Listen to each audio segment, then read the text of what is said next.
Guys, this is Jackie from TechJackie.com and welcome to another video on SEO. First of all, if you're brand to this channel, make sure to press the subscribe button down below so when I release a new SEO video like this, you get notified. In today's SEO case study video, I'd like to go through with you this recent case study on a AI dating website. So I can't obviously review the exact website, but as you can see here, the website was started launch at around end of November. So you can just say in December we start getting some traction, and then now it's currently April.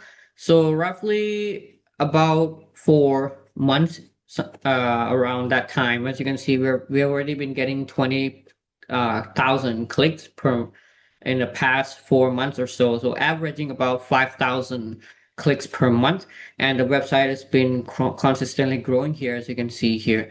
So we're getting daily about 300 plus clicks now per day, and as you can see, it's on track on increasing even more.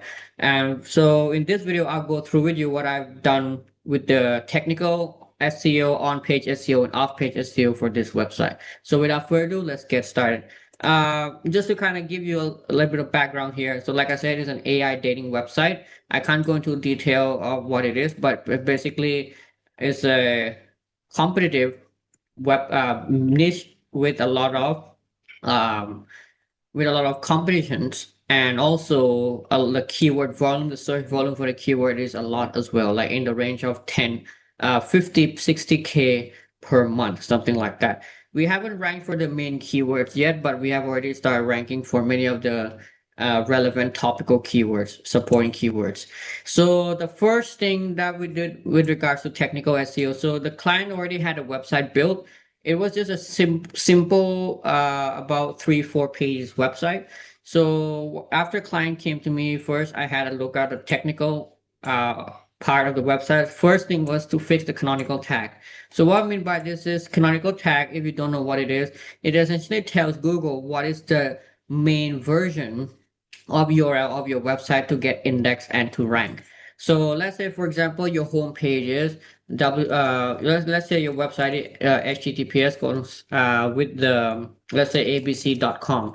So canonical tag basically tells to Google what is the exact main version of that URL of your home page to get indexed. So canonical tag for the home page would just be this one here. So let's say your website, someone links to you with, let's say, www.abc.com. So if someone links to you to using this URL and you don't put canonical tag, then this URL could basically be indexed, and Google might consider this URL as a ranking URL. So it might get confused. So canonical tag simply just tell to Google to kind of confirm what is your main ranking URL. So that is the first thing that the client website was missing. This website wasn't built on WordPress.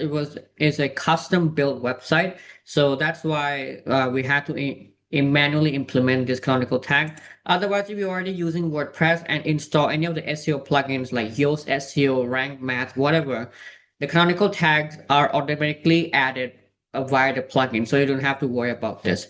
To add canonical tag, there's a syntax you can use online. You can just go to Google search and type in canonical tag syntax, and this is how you would have it. Basically, to have it on your website, you can just use this, and basically this is the code right here. Just insert to the header part of the website. Now, if you don't know what is that, you can ask your web developer for it. That's the first thing. Next, we also fixed with the site-wide links. So many of the pages, they weren't having enough, basically not all, some of the important pages aren't getting the internal link that it should be. Basically what I mean by this is, so let's say this is your website, this is your home page, and then you have a bunch of top level important pages. So this could be like, for example, your about us page, your service page, and then a bunch of your service page would have like sub pages under it, right? And then you have, let's say, a blog and then a contact, something like that. So for this website, some of these sub pages that are important for rankings weren't present in the site-wide area. Site-wide area means either your header or your footer. Site-wide links means you can access that page from everywhere on your website.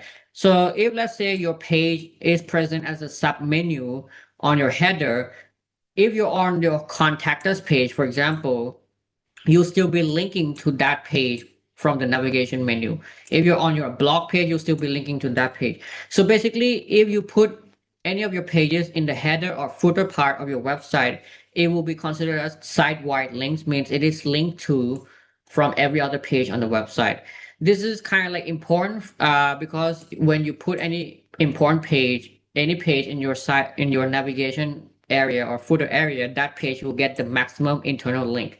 So the maximum link will be going point to that, which tells to Google that that page is important. So essentially, if you build any website, e-commerce, local website, whatever are the top important pages for your ranking, like your services, your product categories, just make sure you add them in your navigation, either navigation menu or footer. But better would be navigation, as it is also better for user experience as well. And third that we fixed with regards to technical SEO was page speed. The site was a little bit slow there, so I asked the clients to optimize the code and to increase the page speed of the website. So that was what all we did in the technical SEO part of this website. Next, we look at the on page. So with regard to on page, there are four main things that we did. First was the heading structure of the page. So essentially, what happened initially was, let's say this is your page, this is the target page.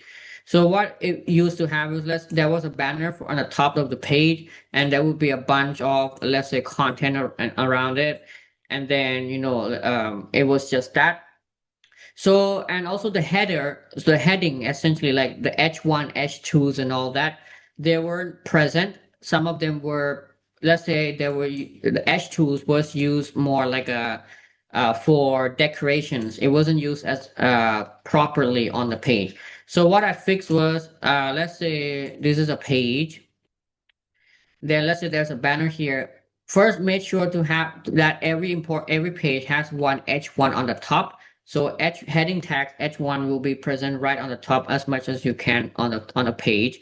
And then there will be a bunch of H2s divided on the page. And let's say if any of the H2 or any subtopics of the page has subtopic under it, you can use H3 for it. So this is the proper way of how you would structure heading tags on your page. And of course, these tags are properly optimized with keywords and everything into it. I'm not going to get into detail of what we actually did for each of these headings, but you can just basically use any of the basic SEO knowledge that you have learned on how to optimize your heading tags. Essentially means you need to have your main keyword should definitely be there in H1, for example. Your title tag obviously needs to be re-optimized as well, and your headings should also maybe contain some keyword. I mean, the way I did is a little bit different than what a lot of people actually recommend you to do, because based on my testing, I have found the most optimum way to optimize your headings. There are different rules of how you can optimize them. If you want to learn more about how to properly write your content using scientifically method of SEO, you can check out my SEO coaching program. That's where I go into detail of how I optimize and write things, and of course everything around that as well. Next part was first paragraph optimization. So before we made any change to this to the existing page, um, there weren't any first paragraph present. First paragraph essentially means the first block of content right below your H1. So let's say this is your H1, and you have a paragraph underneath it. That is your first paragraph. First paragraph is also another important area that Google looks at to understand what your page is about. So initially there weren't any first paragraphs on any of the pages. I obviously made sure to have that written up and obviously optimize them with the main keyword in that and everything around that. And then bottom of the page, content on category pages. So this AI dating website, how it was structured was there were the main pages that we use to rank are actually category type pages. So it would be a page layout like this, and there would be like a banner, and then there would be a first paragraph and a bunch of, let's say, profiles of dating that we would have. Kind of, you can think of it like a product category page. So this was it initially. So and then we obviously optimize, add structure everything properly, and then at the bottom of the content of the category page, we would add some content to it, like FAQs, some optimized paragraphs, and all that. Not a lot, but we made sure to have some of them present as well. So that is also there. Obviously, how you write them and everything that I won't go into detail much, but if you have an e-commerce category page, it's not mandatory to have content at the bottom, but it's better than not having it. Sometimes it does make a difference, but not really a lot. But obviously, the first paragraph, the content on the top is much more important than the content on the bottom. And then lastly, topical pages and blog creations. Obviously, this is one of the ongoing things that we do every month is we do keyword research, we find new keywords, and then we create a bunch of topical pages, means pages that are relevant to the topic. So let's say this is the site structure again, right? And then let's say these are categories, we would have a bunch of pages under that, and every month we would research for a new set of keywords. We would create pages on that, so there would be different pages, and we would also template them as well. So these are like template category pages built around different keywords that targets, different thing.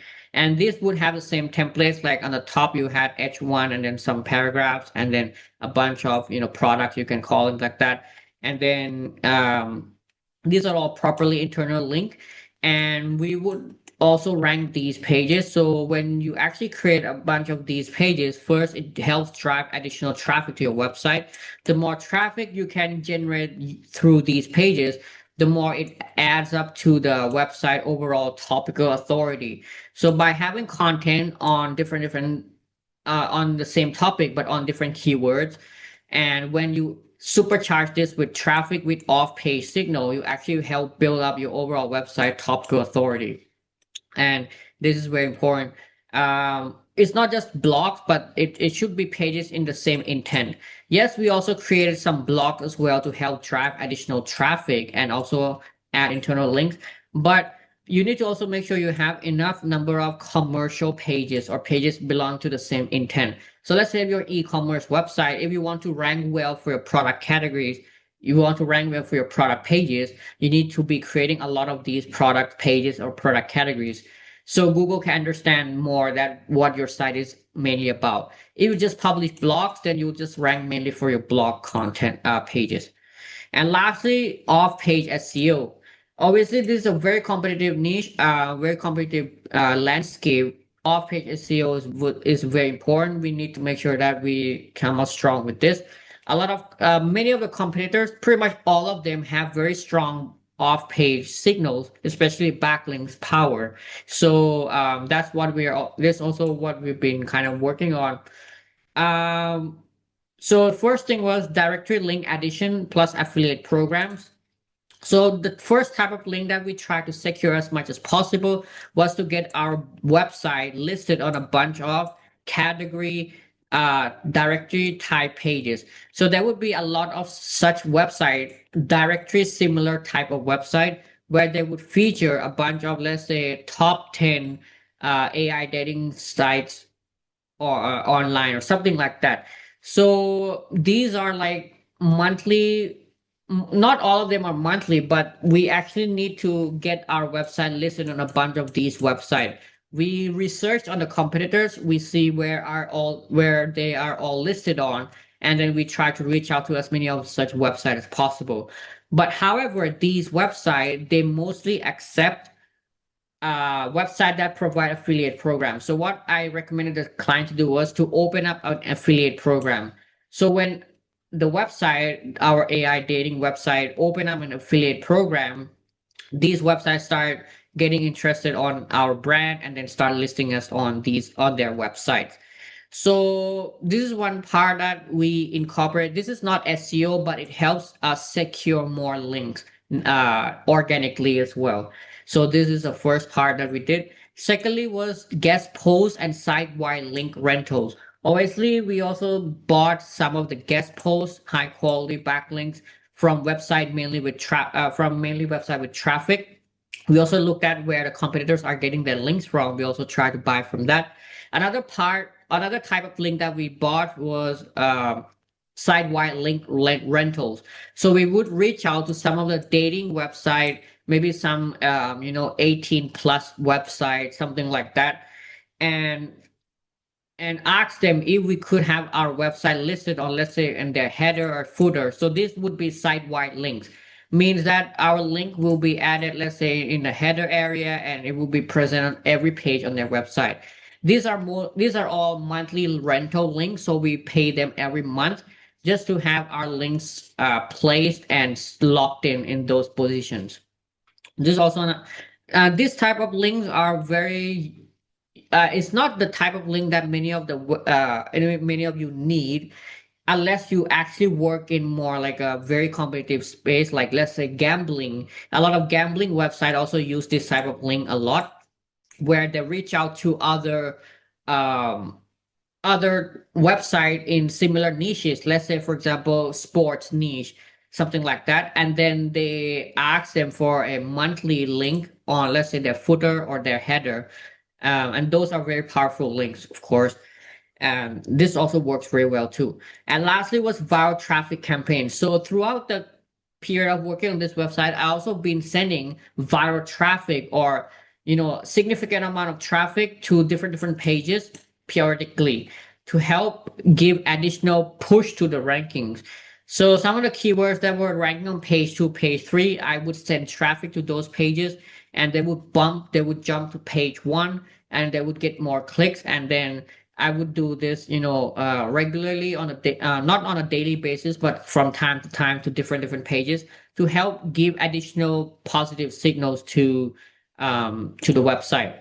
As you can see here, in just about 4 months, the website quickly got out of Google Sandbox, mainly because of our off-page signals, our topical pages publishing, and also our the viral traffic as well that has been sent to the website. Now, this viral traffic, just to give you a little bit of idea, it is one of the secret weapons that not many SEO knows about it. It is widely used in a very competitive space, such as, for example, gambling niche and all that. So it's quite a, you can say, like a SEO hack. I have a video on this topic, which I just recently made a new video on it. I'll leave a link in the description. You can learn more about it. But if you want to use this, I have my own viral traffic SEO, viral traffic service as well, which you can get more information on. So I can show you what it is right here. Essentially, this is the how it is. This is the landing page, and you can even see the live case study showing that this works. It works very fast. Within 24 hours or less, you will see the boost in your ranking. And basically, you can get it at starting at just $20 per URL. So by just paying $20, you get a ranking boost within 24 hours, very fast. Or you can opt for 15 days or 30 days. There's more information about it in my previous video. I'll leave a link in the description. You can check them out. But this is essentially what we've done to this website. And as you can see, it's been growing ever since. In the March core update, it just skyrocketed even more. So that's all for it. If you have any questions, let me know in the comment section down below, and I'll try to answer them as soon as possible. Thank you for watching. See you in the next